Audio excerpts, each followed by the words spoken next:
Hello, welcome to the School of Health Freedom again. Today we have a really fun section and it's called Creating Vitality. In fact, this is going to be about vibrant health. Creating and maintaining vibrant health has many aspects to it, so let's get started. Your body, first of all, is a gift. And when I saw this quote, I thought, this is exactly what I wanted to say. I mean, I could just say this quote and we'd be done today, but I will expound after that. Wellness is the dance of life that celebrates infinite and eternal harmony.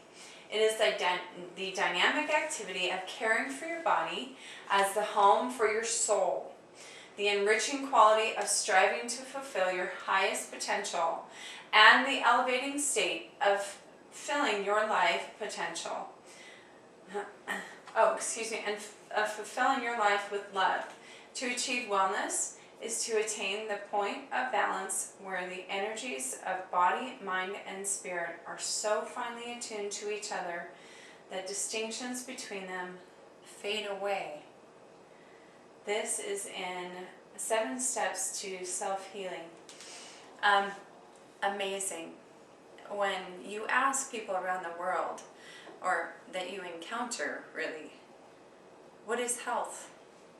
How many definitions are there out there? This is a great one, and what I love about this definition of health is it really addresses the spirit and the body, which we already started talking about when we did our anatomy section. Homeostasis is really what we're after, and in the last one we talked a little bit about homeostasis, but I'm going to expound more upon it because homeostasis, doesn't that just seem the same as the word peace, calm, be still? Everything is working in its working order and fashion as it should be. But think about homeostasis. Sometimes people think peace is like relaxing, couch potato, right? If your body were to be a couch potato, you would not experience homeostasis. So just saying. We actually are happiest when we're being challenged in our lives, and when our mind is being challenged, when our bodies are being challenged and we're moving forward, but not at an accelerated rate that is damaging to us and not at too slow of a rate that we get bored. We want homeostasis psychologically as well, which we'll talk about the psychological health aspect of life and health in the next segment. But peace, homeostasis, think of like a beehive where all of the bees are, they're flying around and they are just doing what they do, and everything is programmed to, and each little bee has its own job and they just do it. Your body is miraculously carrying out all of the orders, directions, patterns, and everything perfectly. I mean, it's miraculous when it's working and creating homeostasis. It also needs for you to feed it materials so that it can do what it does. Bees need pollen in order to go out and make what? Honey, right? We need the following things I want to talk about to create homeostasis. So if you look at this says 98.6, right? That's a thermostat. Thanks to my husband, the graphic artist. Isn't that great? This is what your body is doing, and there's a specific system that I'll switch over to next that maintains that internal balance of all normal body functions. Like a thermostat, body feedback can raise or it can lower or maintain an even balance of your temperature, fluids, heart rate, respiration rate, blood pressure, hormones, etc. Have you ever been out of balance before? Even more importantly, have you ever been around somebody else who's out of balance? Most often we joke about people who are hormonally imbalanced because, my goodness, their emotions just go wow off the charts, right? It's not a place of peace, but your body is doing everything it can to create peace. So how do we help it? Your chief maintainers of balance happen to be the hypothalamus right here in the brain and your pituitary gland below it in the brain. And there's a feedback loop that's going on. The hypothalamus is amazing. I can personally attest to that. I have gone through a lot of different illnesses, and one of them is that my hypothalamus or the feedback loop or some kind of homeostasis system just wasn't working at all for me. My blood pressure would go too low, I'd pass out. My blood pressure rarely went too high, but there were times where my heart was beating way too rapidly. I've had temperatures go to an all-time low. I've had them go to an all-time high. My homeostasis was just not happening for a while. And mostly with the pH of my blood, which we'll talk about more, where you feel kind of achy if you're acidic, or you feel at peace and really full of energy if you're pH balanced and on the alkaline side. Your body's ability to maintain that homeostasis is really missed if you're not experiencing that. I had to maintain it externally, as they say. If I got too acidic, I was attuned to it and I would have to go eat something alkaline. If I wasn't warm enough, I would go take some cayenne pepper, put on a sweater. You catch my drift. But I have also been seen testing how turgid my fingers are, meaning how much of a fluid balance I have. And when I start getting old lady wrinkly fingers at the end of my fingertips, I know I haven't had enough water that day, or that my kidneys aren't maintaining a proper water balance, one or the other. So, hallelujah to your hypothalamus and your pituitary and the feedback system with it. In understanding your health and in understanding disease, which we will learn more about that next time, the body will turn itself inside out and upside down in order to keep homeostatic balance. The body will work in priorities to maintain life. These are two key things we're going to be talking about today. So if you go in and get blood work, for instance, and the blood work says, well, in your blood serum, everything seemed to be normal. Like, for instance, your calcium levels, but maybe your bones look like Swiss cheese. Can you explain that to me? I'm just going to ask, do you think that that blood work is telling you whether or not you're eating alkaline enough? Oh, your blood calcium's just fine right now.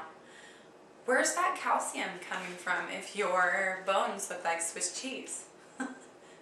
It's coming from your bones. That's why there's holes in them, because it's putting it back into the blood. So the body will take from its reserves anywhere to keep homeostatic balance. This is a really cool chart further explaining homeostasis. So if it's disturbed, you could just get thirsty. It can be that next hour where you're like, I haven't had anything to drink in a little while. So the body starts triggering its system. And the feedback loop comes here. This is talking about when your T3 or T4 from your thyroid hormone, from your thyroid gland that produces those hormones, stops producing enough of the T3 or T4 in the blood. And that's happening all the time. You're not going to just forever have an even balance. It will go low, and then this system's triggered. So the hypothalamus, and then it releases TRH, which goes down to your pituitary gland, which releases thyroid stimulating hormone, which actually stimulates the thyroid gland, and it goes, oh, all right. And if it has enough iodine, that's key. If it has enough iodine, then it makes a 3-iodine molecule named T3 or a 4-iodine molecule named T4, which is thyroxine or levothyroxine for your interest. And the thyroid follicles released there create homeostatic balance again. You need enough T3 and T4 to have enough energy, and so that's really key to having and creating vibrant health. Your thyroid system has a feedback loop that looks a lot like this. It's something that I welcome you to go online to study some more, and this is just a bigger picture of it. Now, when you do maintain balance, the beautiful thing is there's an increased metabolism, growth and development stay where they're supposed to be, and there's an increased catecholamine effect. Catecholamines are neurotransmitters in your brain, so if you want to have balance and feel like everything's in their balanced state, then you definitely want to have enough of your thyroid stimulating hormone. You also want to have enough water. You want to have enough of all the other hormones that help to maintain balance in your body. This is just one of the many parts of the huge symphony of homeostasis that's created constantly. And that conductor in that symphony never gets to rest his arms, okay? Or her arms. That is a constant thing, and hooray for the body, because how miraculous is that? This is going on with all of your body systems all of the time to maintain your life, your energy, and health. Catecholamines, think of dopamine. Dopamine is one of those happy hormones. That is one of them. So you do want to have homeostasis, to have happy hormones, as well as serotonin and the others. The thyroid happens to regulate your metabolism, growth, body temperature, appetite, and calcium balance. Your parathyroids, which are right here, there's like one little dot here, another dot here, two more dots in the back of the neck. They work in tandem with the thyroid hormone, and back and forth they actually regulate the calcium in your blood. And if you need to have calcium pulled out of your bones, that feedback loop will do it. If you have enough alkaline material, including calcium, in your diet, then you won't see yourself going into the negative during the day and dipping into leaching from your bones, but you'll experience vibrant health and feel better because you are actually feeding more into it. So the thyroid contributes to energy production, muscle strength, detoxification, and the health of your heart, brain, kidneys, reproductive system, liver, and so on. Everything in there. So not only is the body, regulating this one organ that's putting out these hormones, that's regulating these certain things, it is in symphony working with all of these other organs that are maintaining their jobs and doing their things. And every busy bee in the hive has got to do its job. And it's beautiful when they do. Okay, the thyroid produces, like I was saying, thyroxine, which is T3, a 3-iodine molecule for review. Levothyroxine, T4, which is a 4-iodine molecule. And the building blocks of these hormones happen to be the food form of iodine. Why do I say the food form? Because I've had some students in past quarters, they've said, oh great, you mean all I have to do is take iodine? And I go, whoa, whoa, whoa, whoa, whoa. I know what you're talking about. You're talking about that iodine that's poisonous, that you stick on the outside of your skin. It's called betadine. No, that's poisonous, okay? That's the difference between, the betadine is what we call an isotope of the food iodine. What is that? The best way I can explain it in chemistry is if you were to look at isopropyl alcohol versus consumable alcohol, neither of them being good for you, the isopropyl alcohol is actually poisonous and has potential to kill you. And it's just because if this were a long molecule, they've taken a part of it and twisted it so that it's like an L shape instead of a long shape. And that one little twisted part is the part that makes it toxic to your body, so toxic that it really can take your life. So you would not put betadine into your body. That's only something that doctors tend to use externally for wounds. When I say food form of iodine, what am I talking about? I bet some of you know. Kelp, seaweeds, Sea vegetables, do you know that in Japan, they eat 400% more sea vegetables than we do? And what's funny is they eat lots of soy and tofu and other things that could supposedly suppress the thyroid, but they eat 400% more sea vegetables. So they're eating so much food-based iodine, they have really healthy thyroids. They're doing just fine there. You need a lot of sea vegetables in a day to get enough iodine.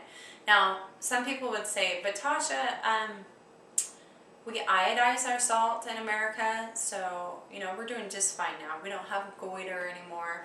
My mom's a dietitian and has reminded me that several times. But if you look deeper into the research, yes, we're grateful that the white processed salt, which is not the best choice for your bloodstream, and doesn't help you maintain homeostasis, but it is iodized. And yes, we're grateful that what's called goiter, which is an inflammation of the thyroid, doesn't happen very much. You have to realize that is just enough to keep you from having that goiter. If you were to have enough food-based iodine, sea vegetable-based iodines, if you were to get it from your salt, you would literally dehydrate before you could get enough iodine, is what I'm trying to say. So to maintain homeostasis, you really do need to have some sort of sea vegetable in your diet every day. And the other great thing about iodine is it not only feeds your thyroid and helps you make T3 and T4, but it helps you get rid of heavy metals in the body. So if you have a lot of heavy metals built up, sometimes you have a thyroid issue and you really need to have more iodine to help carry it away. And that process won't happen until you've reached a threshold of homeostasis and you have a balance. Because your thyroid goes, excuse me, supply and demand here, I need that iodine first. I am first priority, and then you can detox the heavy metals out of the body after we have more surplus, if that makes sense. Tyrosine is another one that really helps with the thyroid. This is the RAAS system. It's your reticular, let's read it from here, renin-angiotensin-aldosterone system. So what's that? That's really where your adrenal gland is working with your thyroid and energy production is going on. And if you don't have that, you're going to have crashes at different times of the day. Okay, so this system is another feedback loop, and you're welcome to study more about it. We won't be going into it, but I wanted to help you know that many different organs help with your energy during the day. Water. Your body uses water in all of its cells, organs, and tissues to help regulate its temperature and maintain other bodily functions. Drink how much? We talked about this before. You need at least a half gallon a day. So back to the American Dietetic Association saying, would you please drink 8-ounce glasses, which is 64 ounces in a day? At least. Americans, please drink at least this much so you don't have kidney issues, so you maintain homeostasis. But think about it. Does anybody remember how many quarts of blood the average adult has? About 5 quarts. How many quarts are in a gallon? 4 quarts. Dr. Christopher, who I learned from, taught us that you need a gallon or more per day. Why? If you're trying to change out your mop water, okay? Your mop water is what, really dirty?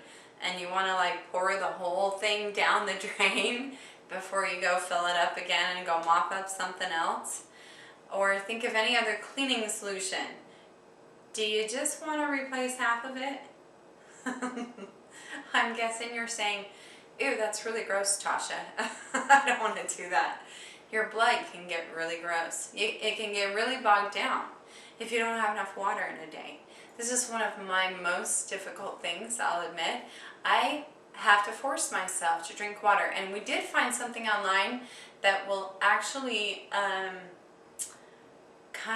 it's a water bottle that will kind of put this alarm or turn this alarm on, and first it's a light and then it's a sound if you don't drink, and it goes off every hour so that you can keep track of how many ounces that you've had in a day. There's little bracelets that are good health monitors that also help you log in. Your iPhones, your smartphones, those are other ways to log what you have. Do you know, I've tried a lot of things, and this being one of my biggest weaknesses, here's what I do. It's as simple as this. I went to the store, I got a gallon of distilled water, I came home, I put some minerals in it to alkalize it, and I carry around the jug. I'm sure some of you who know me have actually seen me do that. And people are like, whoa, is that your water bottle? Yes, it is. It's my huge water bottle. Why? Because I used to do that thing where I'd be like, okay, how many water bottles have already gone through? And then I went to 64-ounce ones, and it was just hard to keep track in my head, and I didn't want to have to think about it, so I carry around a gallon. Make sense? Do whatever you gotta do, but get that gallon or more a day into your diet, and you will feel that much more clean. You won't be all bogged down by gross, old mop water or cleaning water. You catch my drift. Salt concentration.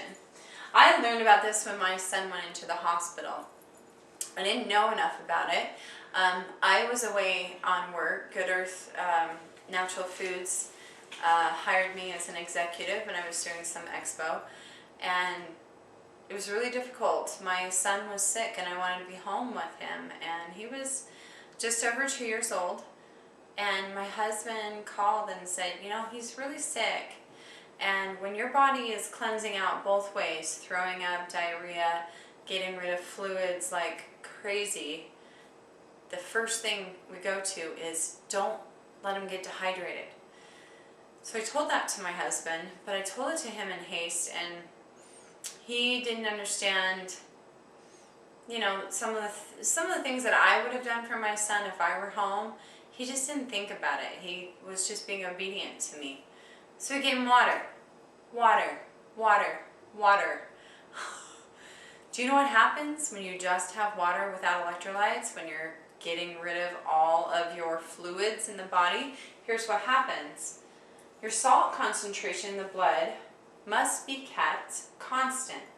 The body will reduce excretion of salt, increase excretion of water to maintain the salt concentration, because these are your electrolytes that we're talking about, your body's electrical transmitting system. This can dehydrate you because, you know, he just kept, any water that went into him, he just kept throwing it up because the body's like, no, no, no, no. I know we need water here, but we need salt first. And if that salt is not there, I'm sorry, I'm not going to accept water right now. So what do you have to put in the water? Sprinkle a little sea salt, or it's better to have a full electrolyte pack. That's why Pedialyte makes so much money for kids. This can dehydrate you, but electrolytes act as catalysts in the transport of electrical energy from cell to cell. Do you think that's an important thing? Yes! Your body creates energy, and it transmits that electrical energy and communicates from cell to cell in its big beehive of work and homeostasis that it's doing through that salt concentration. Take salt out of the body and you are not existing. There is no homeostasis. There's no communication going on from cell to cell. So if that transfer of energy stops, Dr. Young says you die. The body works in priorities, and this is an example of that. Yes, it's not a good idea to get dehydrated, but it's even more important not to become electrolyte depleted. Let's look into this just a little bit more.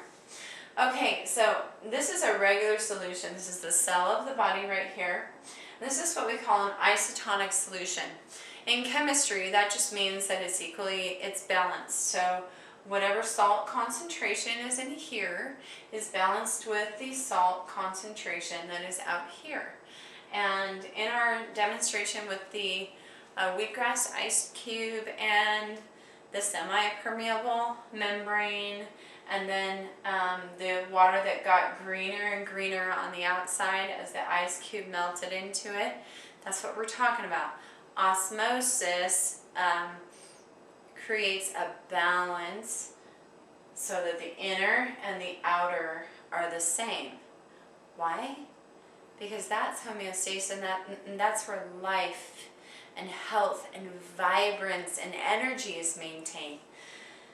This is what happens to a cell when it's a hypotonic or diluted solution. This is what was happening literally to my son. This is a life or death situation. He had to go to the hospital. He had to have electrolytes pumped into him as soon as I got home, and saw him limp and wavering. And so, I mean, a lot of kids, one of the main reasons they go to the hospital is just to get fluids, because they become electrolyte depleted. So if you can see here, if these are salt particles, there's a lot fewer. It's totally diluted, way too much water. Children have actually died because of a hypotonic solution before. There was one family that had a child drink water, thinking that it was one of those punishments that would teach the child, and naive to them, they were creating a hypotonic solution in the child's blood, and the child died. So it is a really serious thing not to maintain homeostasis. Don't be afraid of water. Put a little tiny pinch of salt in it, or some minerals in it, or any electrolytes to maintain your isotonic solution. Now this is what it looks like when it's hypertonic, meaning look at all that salt in there. That's like, I just went to Big Mac fries and you know what I mean? I just got a whole bunch of the salts and other things from a fast food place, and I've got way too many salts in here. Your body will not actually let you get into a hypertonic solution very easily. You'd be really sick if you got to that point, and your thirst would go up like crazy, like everything, probably all of your tissues in your body. I've actually felt this before because my kidneys weren't maintaining the balance that I needed here, and that's why sometimes when you press on the fingers and everything is all shriveled because you're dehydrated, it's taking all of the water and putting it into the organs and the main areas, and it's like, forget the fingers, I want to make sure the vital things stay alive, because the body works in priorities. So if you're catching this, homeostasis and the body works in priorities. Osmotic balance. So our demonstration, already talked about this. Just remember, your body has many different areas where there is a solution that goes through a semi-permeable membrane, and it goes to another type of solution. Think detox, for instance. You've got this glorious system, and it's called the lymphatic system. It's the garbage man system of your body. So every time that, I don't know if it's Thursday mornings for you or what day of the week, but if your city sends around the garbage man to carry away all of your garbage, aren't you glad that that garbage goes away and that it's not stacking up in your house? If it were to stack up in your house and you had no place to put it, we'd be a mess. And then what happens? The rats come, the mosquitoes come, the fleas come, all kinds of varmints and all kinds of, things that bugs that you don't want to have there, cockroaches, you name it. Whatever your area of land and your home area has, it will send the bugs, right? So your lymphatic system is constantly taking out the garbage for you. It's even better than your husband who takes your garbage out for you. All of you husbands, yay to you out there if that's what you do, or wives if that's what you do, or children that we get to do that for us. Our lymphatic system is just automatically busy being and doing that for us. And when it detoxes, it is literally using osmosis. So this time, look at all these dots as toxins, okay? The toxins go through a semi-permeable membrane, and it goes over to something that is more water than the other things, than this. And because this is a clearer, cleaner area, all of these just automatically, like a magnet, go over and it detoxes right out. And then the lymphatic system knows exactly what to do with it, and it gets rid of it and it cleans it out of the body. Osmosis is really important. Your pH and your health is one of the most important balances. All of these other processes help with the pH of the body. So the body is meant to be alkaline, averaging about 7.4 on an alkaline acid scale. So there's your blood right there. That's where it should be. To put this into perspective, how many of you have ever gotten battery acid on your fingers before? Ow! Right? It's very acidic. It burns you. You do not want to be this acidic. If your body were that acidic, you would not be alive, because it would be burning everything inside of your cardiovascular system if you had any blood this acidic going through. Lemon juice is next, vinegar, orange juice, and then we're getting into the alkaline area. So your blood is about 7.4. Seawater is about an 8.0. And seawater is hypertonic, very salty, right? That's why you don't drink seawater and expect to be hydrated from it. You've got to get fresh rainwater, otherwise that's why you start going all psychotic first, and then you cannot maintain life on salty seawater. Ammonia is pretty alkaline, bleach, and lye. My father actually, what was it? Was it lye or was it bleach? When he was a young boy, my grandmother had left out a cup. It was easy to use, a regular cup for her laundry, had put bleach in it. He came in from playing sports outside, was thirsty, went over the sink, put the bleach cup that didn't have any bleach left in it, but you know how it coats the sides, drank it. My dad was getting some medical help like crazy to keep him alive. And others who have accidentally drunk lye before, it burns the inside straight through and out. So how can something alkaline burn? And also, how can something so acidic burn?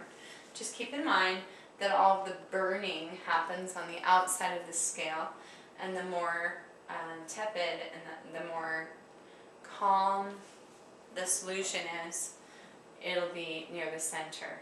Your blood is right in the middle of that and slightly on the alkaline side. So you need to maintain homeostasis with your pH. How would you do that? This is one of the most important things you'll learn about with Vibrant Health, and I'll tell you more. And we're just getting started, because pH balance has to do with you. Your body will most likely not go off kilter like mine has, and created different kinds of imbalances, including pH imbalance. And let me tell you, it's painful.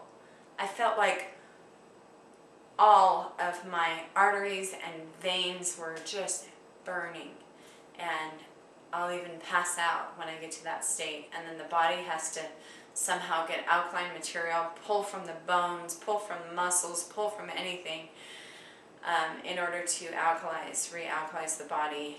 And so I have to constantly feed myself more and more alkaline stuff so that my bones stay strong. But I'm able to maintain it that way. This is what's going on in your blood. Cells change to adapt to their environment in whatever kind of solution the pH is. Your pH balance, if it's alkaline, it looks like this. And I love this. This is like, destroying angel shall pass over you. Okay? This is a happy cell. It's in the right kind of solution. There's enough hydration, and actually water has a lot of oxygen in it, and oxygen will alkalize the blood in the right, amount. You can't go way off kilter, right? But if you have enough water, just know that it's alkalizing you for two reasons. One, the oxygen that's in it. Two, your body needs a lot of water, and let's actually make a third one. The third one is that you are detoxing properly, because that osmosis system of the lymphatic system is carrying away all of the toxins, and toxins are, do you think they're acidic or do you think they're alkaline? You're right, they're acidic, totally acidic. This is a diabetic blood. Now, you don't have to have diabetes to have diabetic blood. Think of Halloween night. You already know where I'm going with this. I love it. You already know. The kids are going out.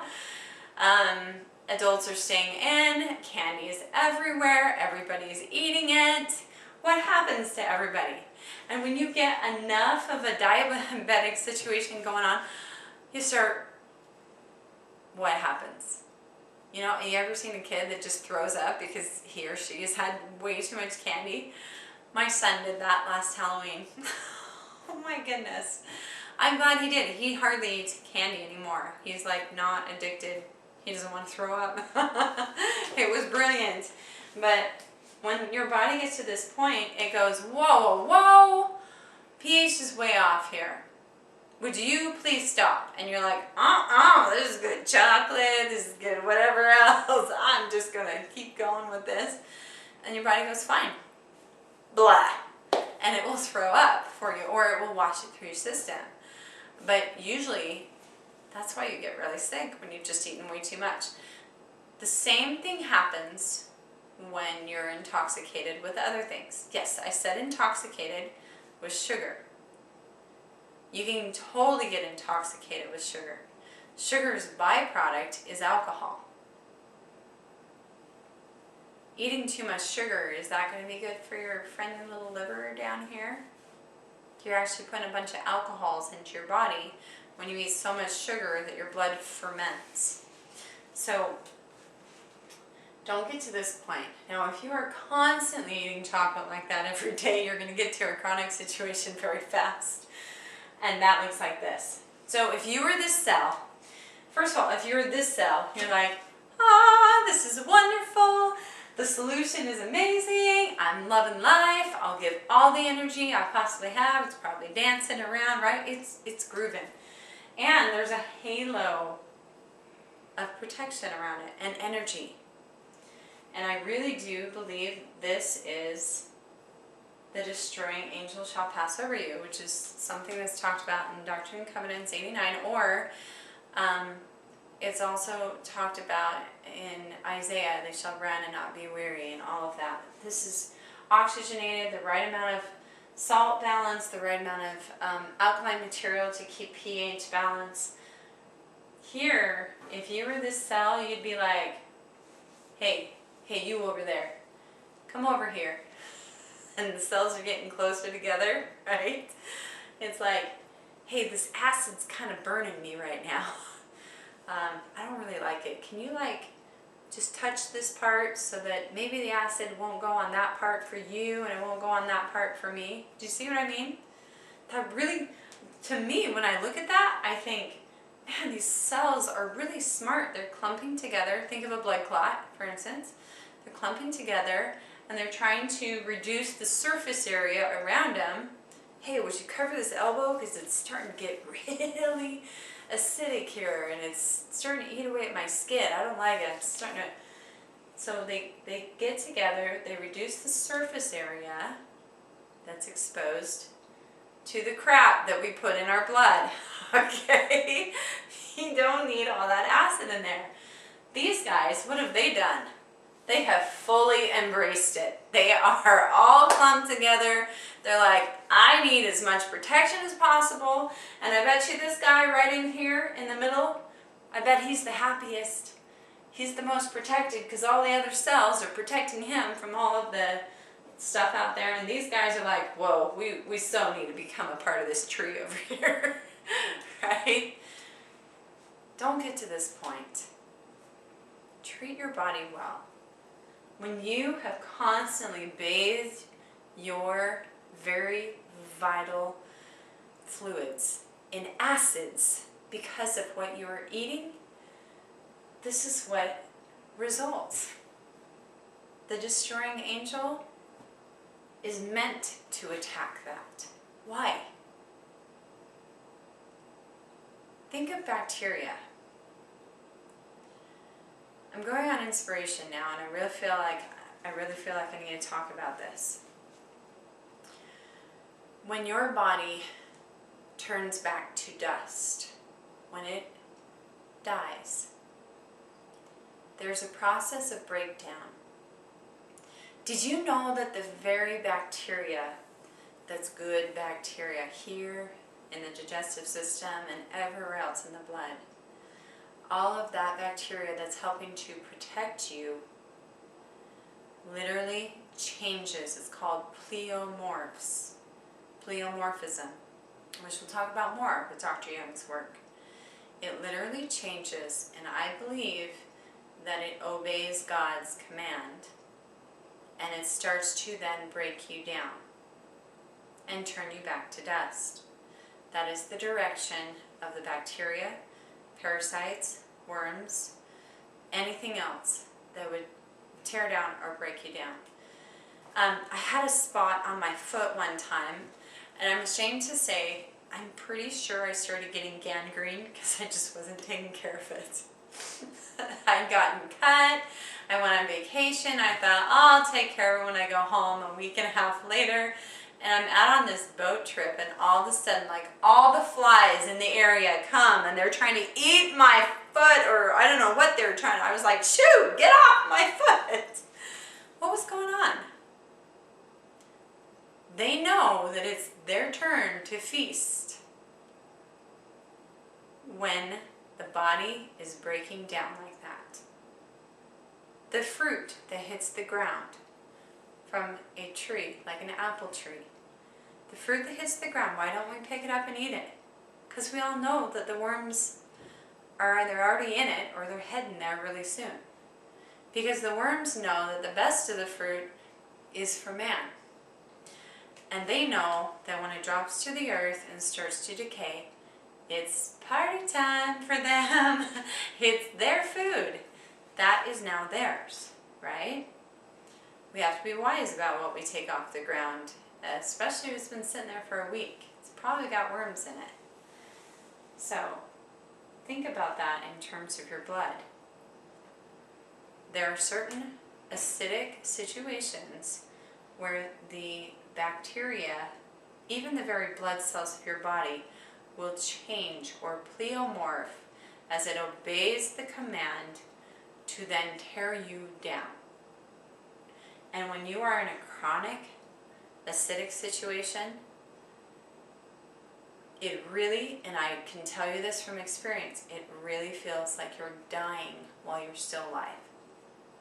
Because that's what's going on, is you are being torn down, sometimes faster than you're able to build up. And that's when you are perishing.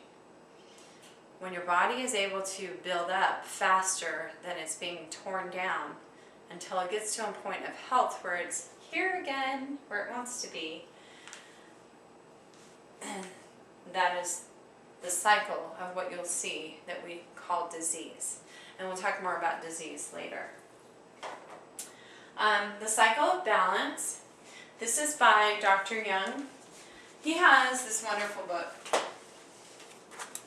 Sick and Tired. And Sick and Tired, let's see. Sick and Tired has this very chart in there. And I copied it so that you could see the cycle of how he creates balance in his patients. I'm not finding it there, so it's all right here. Number one is to cleanse. Number 2 is to take control, and number 3 is to provide. So what does that mean? To cleanse, you've got to get all of the acids out. And if you watch the video that I sent over to you from the Dr. Young videos, in the middle of the long one, it's like the hour and 44-minute one about the pH Miracle Program, he demonstrates, and he has an acid, and he also has a base. So it'd be like taking vinegar and baking soda, but on a higher chemistry level. He had some stronger stuff there. And he said, if you have 1 pound of acids, which can be parked in the fat tissues of the body, if you have 1 pound of acid just stuffed in your body everywhere, and your blood's waiting, so your body wants to be here, right? And to avoid being here or here sometimes is strategy just to throw all of those toxins into fat cells. And then when it gets overloaded in the fat cells, you either gain more weight and have more fat cells to save your life, literally, to throw acids into, because the fat buffers the acids and binds to them and holds them there. When you next feed your body really alkaline, then all of those acids start getting dumped into the blood, and you temporarily go here and they flush out. And where did they come from? It came from your fats. It came from your storage center. Your body's like, I've been waiting for you to do this so that I could get rid of this. And then after a while, you'll notice that fat cells and other things will start cleansing out and going away. It is one of the things that causes obesity, is literally acids or other toxins that your body is waiting to let go of. So in the cycle, he says that you need between 20 to 25 pounds of alkaline material for every pound of acid. So if you're thinking about going Halloween night, very often, you ought to make a pact with yourself. If you're going to eat a pound of chocolate in one night, probably going to make you throw up, by the way, you need to eat 25 pounds, yes, of vegetation. You can't fit all that in your stomach, so that means for the next how many days after you've eaten that pound of chocolate, you need to eat 25 pounds of the other stuff to literally neutralize all of the acids that you've put in there. Otherwise, you just keep going on, and it just keeps putting it into your tissues. And you start getting symptoms, and you start getting diseases, and there's lots of different diseases. Fibromyalgia, diabetes, what are some of the other acid? Cancer is one of the worst situations that has a slew of other things that are involved in creating cancer, but your number one thing is your pH goes acid. I also feel like I need to share with you a little bit more about wheatgrass. Wheatgrass juice, if you were to take 25 pounds of your choicest vegetables and compare it to 1 pound of wheatgrass just stacked up, if you take that 1 pound of wheatgrass and juice it, that is equivalent in its alkalizing material to the 25 pounds. So I don't want to give you anything to cheat with, okay? But I do want you to be healthy, so I want to teach you that wheatgrass juice is probably the number one thing that you want to go to, and put plenty of it in your body, because that one small amount is 25 times more powerful than just the same amount of some other vegetable. Brilliant, huh? It really saved my life when I took wheatgrass juice every day. I didn't know what was going on. I just went by inspiration. And by the way, my story is in Mission Made Possible. I think I talked about this in a previous video. And it talks about the different things that I did. If you want to know the end of the story, I mean the beginning and the end, wheatgrass juice. I started with wheatgrass juice, I ended with wheatgrass juice, I changed my diet, I went totally raw. I basically just neutralized all the acids that were stored in my body because of my organ dysfunctions. So the second one is to, after you've cleansed, Dr. Young actually has a 7 to 10 day cleanse, and there's a whole bunch of things that are needed to actually neutralize all of those acids to get them out. And I would research that more or watch the videos that I sent you. Take control. You have got to, first of all, love yourself, right? I'm going to be cheesy here and tell you just to hug yourself right now, okay? You need to love yourself. And when you truly love your body and love God and the gift that He has given you, you'll do anything to keep this machine going. It is the most miraculous thing ever. I want to show you this. This is one of my kids' books, Explore the Human Body. By the way, on our last one, the Introduction to the Human Body, this is really great for kids. It's really fun. When you learn about all of these things, you're just amazed, right? The book says, learn about the most complex machine in the universe. You. Love your body. Love your gift. Then, learn how to feed it. And then do it. The amount of water you need, the amount of vegetables you need, the proteins, the reduced amounts of junk that you just don't need to have in your body. When you go places, it's really hard. Everywhere you go, people aren't eating alkaline, but you can learn how to do it and you can follow it and you can find ways. Where there is a will, there is a way, and you can do that. Okay, the last part of the cycle is you need to provide. And these are the key things that he talked about. You need water, oxygen, minerals, an alkaline diet and lifestyle. That also means running. Did you know when you run, you sweat and a bunch of toxins leave, and then it eventually will alkalize your body once the lactic acid's gone and you've taken your electrolytes again and you've replenished with water. You also need nutritional supplements if you're going to do his program, and if you want to make life a lot easier for yourself. Nutritional supplements really can be a saving grace. I take, for instance, a vitamin, a calcium, I take chlorophyll, I take essential fatty acid supplements, I take things to help with my thyroid, I take like licorice root to help with my adrenals. I'm constantly taking something.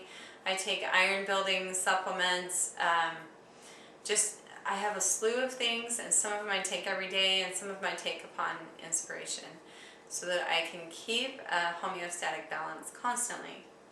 And that's what you're looking for. So you need a clean body and organs. You need to eliminate the acids through super hydration, green drinks, green foods, proper salt balance, and it takes 20 to 25 parts of alkaline material to neutralize how many parts? Just 1 part acid. So don't go ballistic on acidic foods because you're going to make it really hard for you. You're going to create all this work. Clean the outside as well. Keep your skin, hair, nails, etc. clean. We'll talk about sanitation in another video. And clean surroundings. It's important to be clean and safe because if those two things aren't there, then you're not keeping yourself safe from the kinds of things that can tear you down. If you are dirty, you are literally telling the environment, come turn me into dust on a very small scale, very, very slowly, but I'm sorry. Cleanliness begets health, and when you look at filthiness, filthy blood internally or filth on the outside, it's just not very pretty. All chronic pain, suffering, and diseases are caused by a lack of oxygen at the cellular level. So keep calm and breathe deeply. It's important to take time to breathe deeply and oxygenate your tissues very well. Keep your thoughts very positive And we'll talk a little bit more about this in the coming part of this program. Thank you.